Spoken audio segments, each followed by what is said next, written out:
Welcome back to part 8 of the indefinite integration series. Today we are going to discuss some standard substitutions. So let's get into those without any delay. Suppose your integrand contains, integrand means what is to be integrated. So if the integrand consists of an expression root of a square minus x square, your substitution will be x is equal to a sine theta. If your integrand contains the root of x square plus a square, your substitution will be x equal to a tan theta. If your integrand contains a root of x square minus a square, your substitution will be x is equal to a sec theta. If your integrand contains a root of a plus x upon a minus x, or reverse, root of a minus x upon a plus x, then your substitution will be x is equal to a cos theta. If your integrand contains a root of a minus x upon x or root of x upon a minus x, then your substitution will be x is equal to a sine square theta.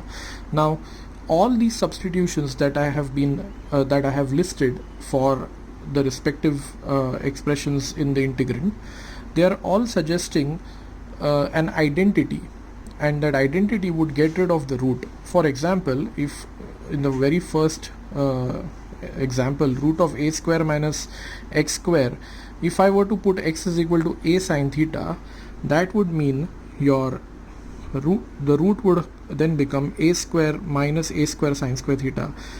You take a square common, you would get a square into 1 minus sine square theta, which would become cos square theta by identity, and then a square cos square theta would come out of the root as a cos theta. Thereby we would get rid of the root.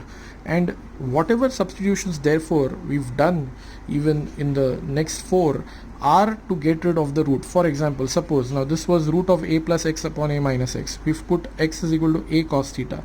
So when we put x is equal to a cos theta, you'll get a plus a cos theta upon a minus a cos theta. You take a common in the numerator, you take a common in the denominator, that will cancel. You will get a 1 plus cos theta upon 1 minus cos theta, which is a trigonometry formula. 2 cos square theta by 2 in the numerator, 2 sin square theta by 2 in the denominator. Root and square will go away. You will get a cos theta by 2 upon sin theta by 2. Basically the root has been eliminated.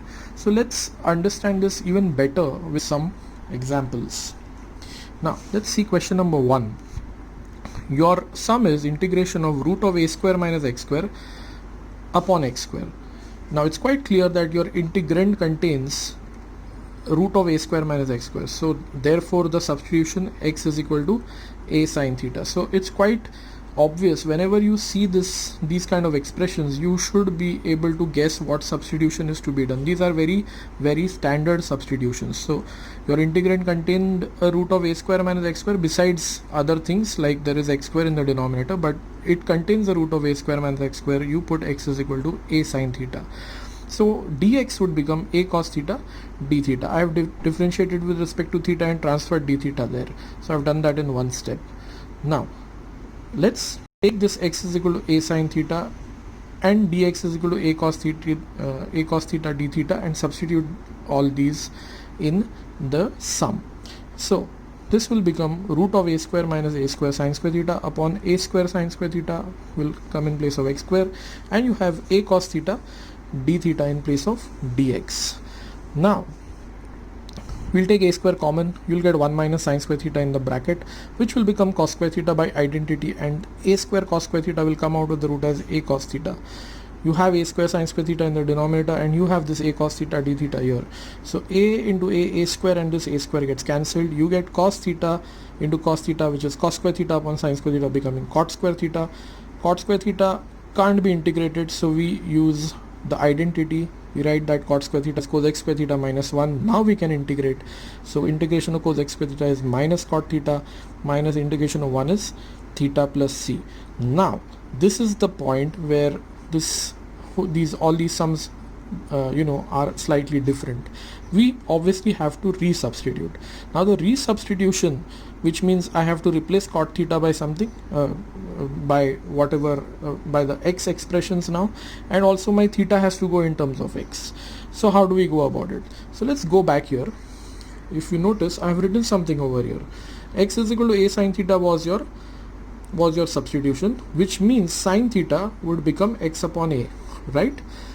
and therefore what would theta become? Theta would become sine inverse of x by a. So you can replace your theta by sine inverse of x by a. So that's done. Okay, so you will replace theta by sine inverse of x by a. Now what about cot theta?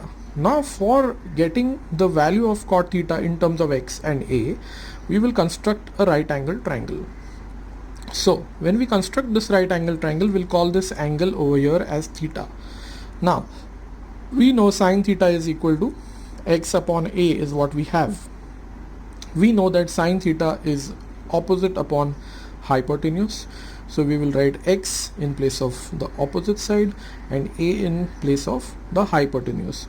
Obviously now that you know one side and you know the hypotenuse, you can get the other side by Pythagoras theorem. So what is this adjacent side? It is root of hypotenuse square minus this side square. So root of a square minus x square is your adjacent side. Now what is cot theta? Cot theta is adjacent upon opposite. It is the reciprocal of tan theta. Tan theta would have been opposite upon adjacent. So cot theta is adjacent upon opposite, and so cot theta will become root of a square minus x square upon x, and that is what cot theta will be replaced by. It will be replaced by root of a square minus x square upon x. So in place of cot theta, we get root of a square minus x square upon x. There is a minus sign here, so that will come here. Minus, and theta obviously, like I told you, will become sine inverse of x by a, as we have already noted over here, and of course a plus c at the end. Now let's come to the second problem. Now in question number 2, we have integration of 1 upon x square root of x square minus 1. So this is your root of x square minus a square. So the substitution there was put x is equal to a sec theta. Now of course here a is 1. It's quite clear that you don't have a square there, you have 1 square, so a is 1. So your substitution will be x is equal to 1 sec theta, or just simply x is equal to sec theta. So dx becomes sec theta tan theta d theta. Okay, so let us substitute all this over there. So you will get integration of, in place of dx you will get sec theta tan theta d theta, right? And in place of x square you will get a sec square theta, and root of x square minus 1 will become root of sec square theta minus 1, which becomes tan square theta, comes out of the root as tan theta. So this tan theta got cancelled, and you have the sec theta getting cancelled with this sec square theta. So there's a sec theta remaining down over here. That one sec theta had got already cancelled, and this sec square theta minus 1 became tan theta, which cancelled with this tan theta. So you're just left with a 1 upon sec theta, which becomes cos theta, and integration of cos theta you know is sine theta plus c. Again we need to resubstitute sine theta in terms of x.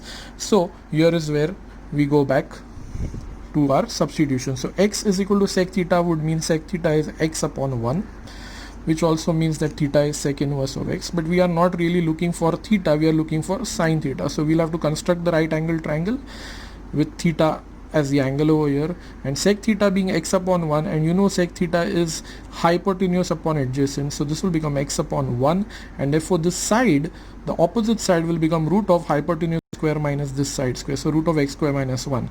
And now you know your sine theta is opposite upon hypotenuse, so it will be root of x square minus 1 upon x, which will get resubstituted in place of sine theta, and you will get root of x square minus 1 upon x plus c as the final answer.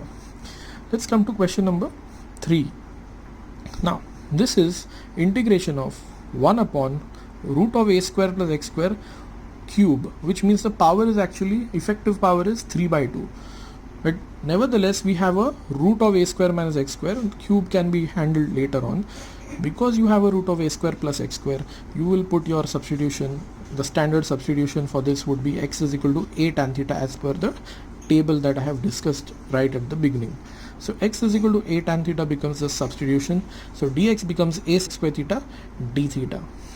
Then we'll replace dx by a sec square theta d theta, right? And in place of x square we have now put a square tan square theta, right? So you'll get root of a square plus a square tan square theta cube in the denominator. Now you take a square common, 1 plus tan square theta you know is sec square theta, so you get a square sec square theta cube with a root outside. So now we will first apply the root to a square sec square theta, so that will make it a sec theta, and then we'll cube the terms. So a sec theta cube will become a cube sec cube theta. So you have a sec square theta in the numerator, you have a cube sec cube theta in the denominator. So a and a cube will make it 1 upon a square in the denominator. Sec square theta upon sec cube theta will be a sec theta in the denominator. So you have a 1 by a square outside, and you have a 1 upon sec theta, which becomes cos theta, whose integration is sin theta. So you have 1 upon a square sin theta plus c. We need to now resubstitute sin theta in terms of x and a. So let's get back over here. So you know your substitution was x equal to a tan theta. So tan theta you know is x upon a, which means theta is tan inverse of x by a, but we are on the lookout for the value of sin theta. So tan theta is equal to x upon a would mean opposite side x, adjacent side a, because this is the angle theta. So the hypotenuse will become root of x square plus a square, and you know sin theta is opposite upon hypotenuse. So sin theta is x upon root of x square plus a square, which now will get substituted in place of sin theta. So x upon root of x square plus a square plus c with a 1 by a square multiplying to it. Moving to the fourth question now. You have integration of root of 1 minus x upon 1 plus x. So obviously here in place of a you have 1, so your substitution will be x is equal to 1 cos theta, or simply x is equal to cos theta as per my standard substitution table. So what is dx? Dx becomes minus sin theta d theta. So let's substitute all this here. In place of x we have substituted cos theta, so you have root of 1 minus cos theta upon 1 plus cos theta with a minus sin theta d theta outside. Now 1 minus cos theta you know is 2 sin square theta by 2, 1 plus cos theta you know is 2 cos square theta by 2. We'll also write the sin theta in terms of the half angle formula. So 2 sin theta by 2 cos theta by 2 comes in place of sin theta. Remember there's a minus sign over here, so there's a minus sign which will then get thrown out later on. Okay, your 2 and 2 got cancelled. Sin square theta by 2 upon cos square theta by 2 comes out of the root as sin theta by 2 upon cos theta by 2, whereas this is written as it is. So 1 cos theta by 2 got cancelled. This minus sign is thrown out like I told you. 2 and sin theta by 2 into sin theta by 2 is 2 sin square theta by 2 now. So 2 sin square theta by 2 as per trigonometry again is 1 minus cos theta. The same formula that I used for 1 minus cos theta is 2 sin square theta by 2. Now I've used it in the reverse order. So 2 sin square theta by 2 becomes 1 minus cos theta. So let's integrate. Minus of integration of 1 is theta, minus minus plus integration of cos theta is sin theta plus c. So we need to get the value of theta and the value of sin theta in terms of x. So let's go back to where we started. So the substitution was x equal to cos theta, which means cos theta you know is x upon 1, which means theta is cos inverse of x. So your theta will get replaced by cos inverse of x. That's ready. Now we just need to get the value of sin theta. Let's construct the triangle for the value of sin theta. Cos theta you know is x upon 1, so adjacent side is x, hypotenuse is 1, therefore this opposite side will become root of hypotenuse square minus side square, so that's root of 1 minus x square. So what is sin theta? Sin theta is opposite upon hypotenuse, so you get root of 1 minus x square upon 1, or simply root of 1 minus x square. So we have replaced our sin theta by root of 1 minus x square plus c. I hope these sums were pretty clear to you. Until next time, goodbye.